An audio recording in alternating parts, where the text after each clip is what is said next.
काफ़ी लंबे समय के बाद मैं ये वीडियो शूट कर रहा हूँ, तो आप लोग इस वीडियो को लाइक जरूर करना। यदि आप हमारे चैनल पर पहली बार आए हैं तो चैनल को सब्सक्राइब जरूर करना और जितना संभव हो सके अपने सभी दोस्तों के साथ इस वीडियो को शेयर जरूर करना। ठीक है, तो आज के इस एक्सरसाइज में जैसा कि आप देख रहे हैं ऑक्सफोर्ड जूनियर इंग्लिश ट्रांसलेशन यानी कि एक्सरसाइज 177 को हम सॉल्व करेंगे। यह एक प्रकार का मिसलिनियस एक्सरसाइज है, अर्थात आपको मिले जुले सेंटेंसेज एक साथ मिलेंगे। ठीक है, तो जल्दी से आप लोग इस वीडियो को लाइक कर दें और बने रहें आप हमारे साथ इस वीडियो के अंत तक। ठीक है, तो पहला सेंटेंस है लड़के नटखट हैं। ठीक है, तो the boys are nutty.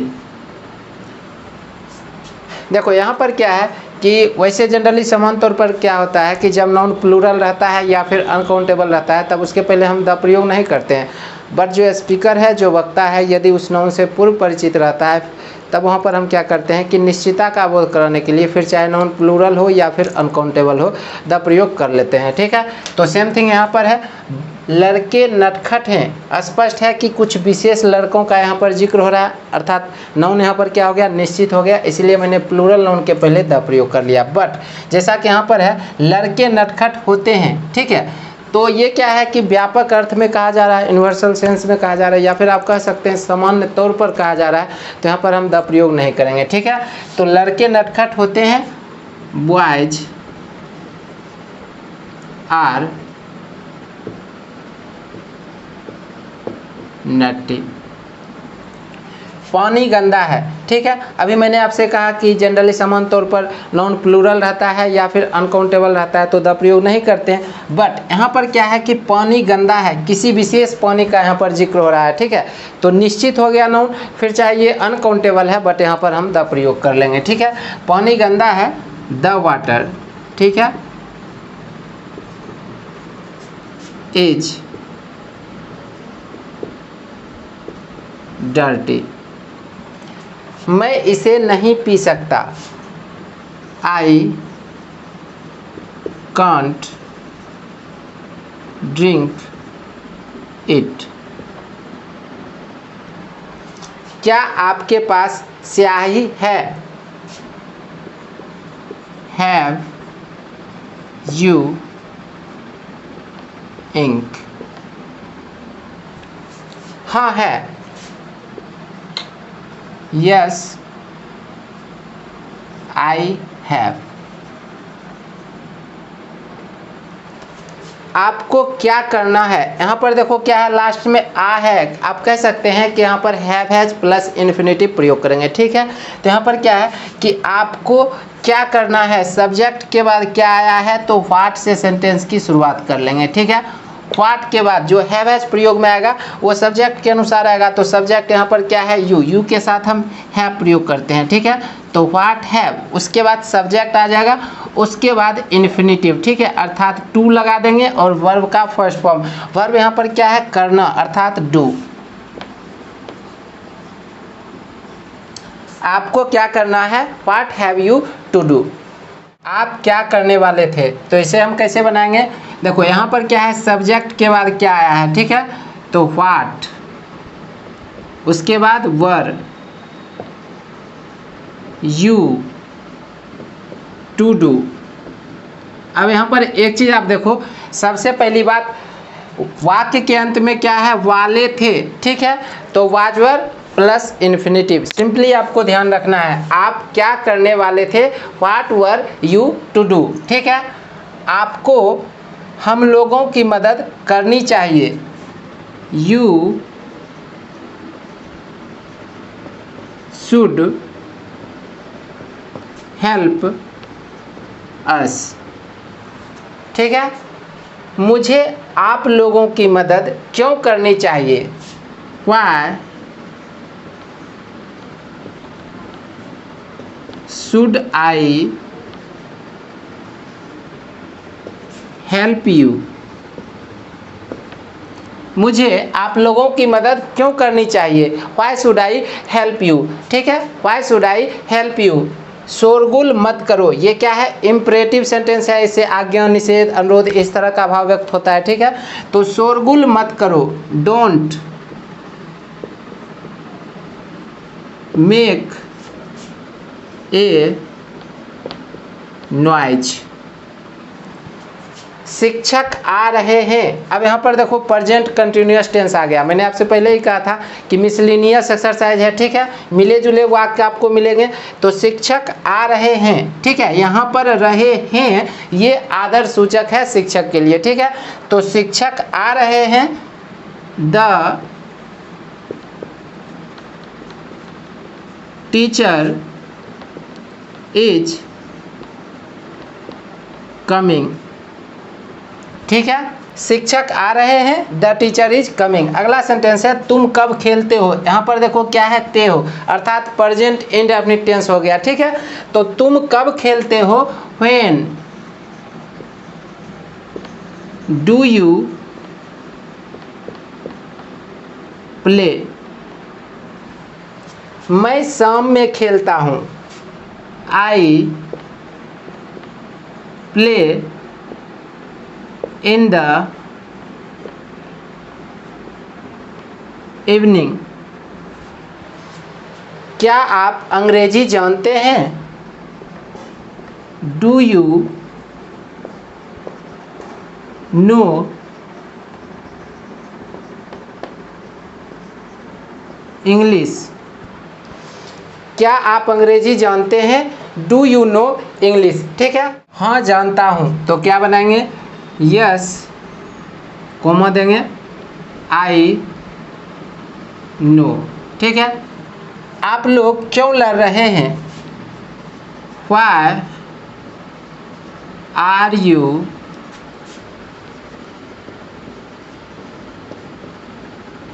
Fighting.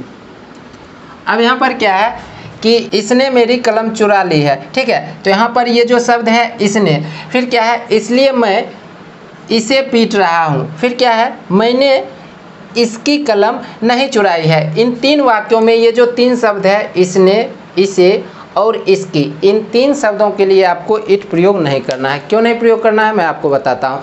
Suppose करो यहाँ पर एक मैं हूँ और एक कोई व्यक्ति है जिस पर मुझे डाउट है कि उसने मेरी कलम चुरा ली है, और ये बात मैं किसी तीसरे व्यक्ति से कह रहा हूँ। तो इस सेंटेंस को मैं किस तरह से कहूँगा इंग्लिश में, तो कहूँगा कि he has stolen my pen. ये सेंटेंस मैं किसी तीसरे व्यक्ति से कहूँगा। तो कहने का मतलब ये है, मैं समझाना ये चाहता हूँ, यहाँ पर जो इसने है, ठीक है, वस्तुतः यहाँ पर कौन सा शब्द प्रयोग में आना चाहिए, उसने, ठीक है। बट हम जब हिंदी में बोलते हैं तो इस तरह से बोलते हैं, इसने मेरी कलम चुरा ली है, ठीक है। बट इसे जब आप इंग्लिश में ट्रांसलेट करेंगे तो सेंस बनेगा उसने, और इसके लिए आप क्या प्रयोग करेंगे, ही प्रयोग करेंगे, ठीक है। उसी तरह से, इसलिए मैं इसे पीट रहा हूँ, यहाँ पर इसे के लिए आप क्या प्रयोग करेंगे, उसे, ठीक है, अर्थात इसके लिए आप हिम प्रयोग करेंगे यहाँ पर, ठीक है। इसके लिए आप हिम प्रयोग कर लेंगे, ठीक है, यानी कि उसे। उसी तरह से मैंने इसकी कलम नहीं चुराई है, तो यहाँ पर जो इसकी है इसके लिए आप क्या प्रयोग करेंगे, उसकी, ठीक है। कहने का मतलब है हिज प्रयोग करेंगे। आई होप कि मैं आपको क्या समझाना चाह रहा हूँ। जब हम हिंदी में बात करते हैं तो इसने मेरी कलम चुरा ली है, ठीक है, इसलिए मैं इसे पीट रहा हूँ, ठीक है, मैंने इसकी कलम नहीं चुराई है, इस तरह से हम बोल लेते हैं। पर जब हम इंग्लिश में इसी सेंटेंस को बोलेंगे तो इट प्रयोग नहीं करेंगे। बात समझ में आ गई। तो जैसा कि यहाँ पर है इसने मेरी कलम चुरा ली है, तो यहाँ पर इट प्रयोग न करके ही प्रयोग करेंगे, ठीक है। तो इसने मेरी कलम चुरा ली है या फिर उसने मेरी कलम चुरा ली है, ठीक है। तो he has stolen my pen, इसलिए मैं इसे पीट रहा हूँ। यहाँ पर सेंस क्या बनेगा, इसलिए मैं उसे पीट रहा हूँ, ठीक है। तो सो या फिर दैट्स वाई आप प्रयोग कर सकते हैं, ठीक है। सो आई एम बीटिंग हिम। देखो आई प्लस एम को शॉर्ट में हम इस तरह से लिख सकते हैं, ठीक है। सो आई एम बीटिंग हिम, ठीक है। मैंने इसकी कलम नहीं चुराई है, आई हैव, या फिर हैव प्लस नोट को आप हैवेंट कर दो, ठीक है। I haven't stolen his pen, ठीक है। तो यहाँ पर जो है इसकी, इसके लिए सेंस क्या बन गया, उसकी, ठीक है। तो मैंने इसकी कलम नहीं चुराई है, I haven't stolen his pen, ठीक है, इसलिए मैं इसे पीट रहा हूँ, so I am beating him, ठीक है, इसने मेरी कलम चुरा ली है, he has stolen my pen. बात समझ में आ गया, यहाँ पर आपको इट प्रयोग नहीं करना। चलिए अगला सेंटेंस है, यह झूठ बोलता है। अब यहाँ पर भी देखो सब्जेक्ट के रूप में यह आ गया है, तो यहाँ पर आप दिस प्रयोग मत करो या फिर आप इट प्रयोग मत करो, ही प्रयोग कर लो। क्यों? जैसे कि मैं हिंदी में बात कर रहा हूँ तो मैं कहता हूँ कि यह झूठ बोलता है, ठीक है, बट इसे जब मैं इंग्लिश में बोलूँगा तो इस तरह से बोल सकते हैं, ही टेल्स ए लाई, ठीक है, तो इस तरह से आप बना सकते हैं। तो यहाँ पर आपको इट या फिर दिस प्रयोग ना करके बल्कि आपको सिंपली ही प्रयोग कर लेना है, ठीक है, ही टेल्स ए लाई, यह झूठ बोलता है या फिर वह झूठ बोलता है, सेंस तो एक ही है, ठीक है। शिक्षक ने कल क्या पढ़ाया, ठीक है, तो what did the teacher teach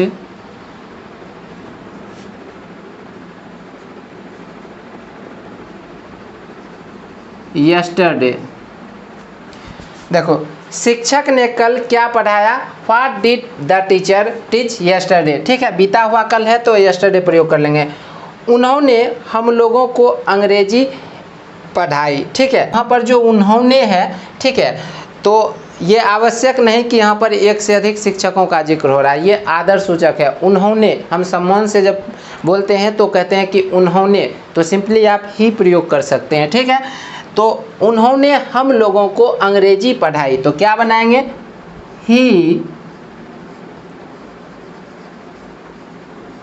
taught us English. चलिए, उन्होंने हम लोगों को अंग्रेजी पढ़ाई, ही taught us इंग्लिश। वह कहाँ पढ़ रहा था, तो क्या बनाएंगे, where was he reading, क्या वह नहीं सो रहा था, wasn't he sleeping, या फिर आप बना सकते हैं वाज ही नॉट स्लीपिंग, यहाँ पर मैंने वाज प्लस नोट को एक साथ कर दिया, ठीक है, वाजंट ही स्लीपिंग, क्या वह नहीं सो रहा था। अब देखो डॉक्टर के आने के पहले रोगी मर चुका था, ये पास्ट परफेक्ट टेंस है, ठीक है। तो आपको ध्यान रखना है यदि दो कार्य एक साथ हो तो जो कार्य पहले ही पूर्ण रूप से समाप्त हो जाए, कंप्लीट हो जाए, तो उसका अनुवाद हम क्या करेंगे, पास्ट परफेक्ट टेंस में कर लेंगे, और जो कार्य बाद में समाप्त होगा उसका अनुवाद हम पास्ट इंडेफिनिट टेंस में कर लेंगे, ठीक है, यही रूल है। तो डॉक्टर के आने के पहले रोगी मर चुका था, तो ये कार्य पहले समाप्त हो चुका है पूर्ण रूप से, ठीक है, कि रोगी मर चुका है, वर्क हैज़ डन, ठीक है, हम कह सकते हैं कि वर्क कंप्लीटेड है, ठीक है, समाप्त हो चुका है। तो हम कह सकते हैं कि पहले हम ट्रांसलेट करेंगे रोगी मर चुका था, तो क्या बनेगा, the patient had died, subject plus had plus V3, ठीक है, और जो कार्य बाद में समाप्त हुआ है उसका अनुवाद हम पास्ट इंडेफिनिट टेंस में कर लेंगे, ठीक है। तो पहले यहाँ पर प्रयोग करेंगे बिफोर, ठीक है, के पहले बिफोर, ठीक है, डॉक्टर के आने के पहले, तो बिफोर द डॉक्टर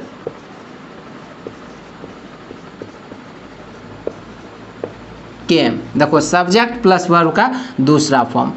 तो डॉक्टर के आने के पहले रोगी मर चुका था, the patient had died before the doctor केम।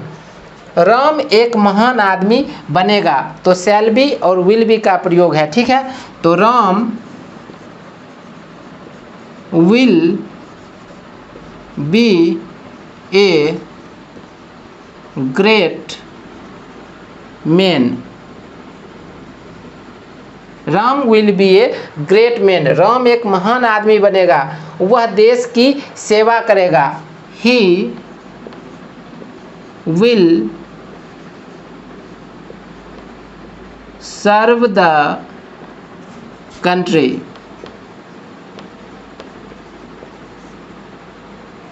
ठीक है, तो एक्सरसाइज 177 कंप्लीट हो चुका है। काफ़ी लंबे समय के बाद मैंने ये वीडियो अपलोड किया है। ठीक है, कुछ प्रॉब्लम्स थी जिसकी वजह से मैं वीडियो शूट नहीं कर पा रहा था, और आप लोगों को पता भी होगा, इसलिए मैं लाइव पढ़ा रहा था।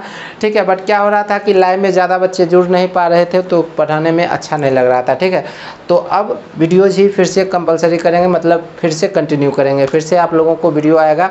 हर रोज़ कम से कम एक वीडियो तो ज़रूर आ जाएगा। ठीक है, तो यदि आप इसी तरह के यूज़फुल कंटेंट रेगुलर देखना चाहते हैं तो आप हमारे चैनल को सब्सक्राइब जरूर करें, और मुझे इंकरेज करने के लिए इस वीडियो को लाइक और अपने सभी दोस्तों के साथ शेयर जरूर करें। Thanks for the watching, have a nice day.